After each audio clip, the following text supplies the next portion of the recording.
আমি বেয়া পাওঁ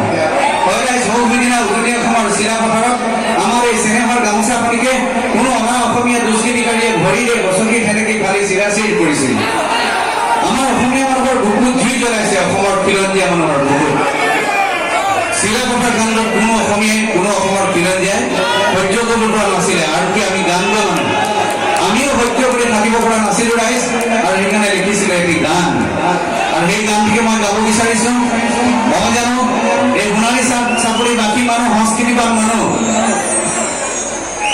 স্বাভিমান মানুহ গতিকে জানো মই এই গামোচাখন বহুত ভাল পায় সেইকাৰণে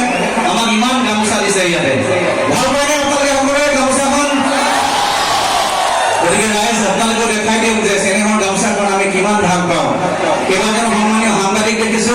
সাংবাদিকে আপোনালোকৰ ফালে মোবাইলটো কেমেৰাটো দুৱাই থৈছে আপোনালোকে দেখাই দিয়ক ৰাইজ আমিও যে চেনেহৰ গামোচাখনি ভাল পাওঁ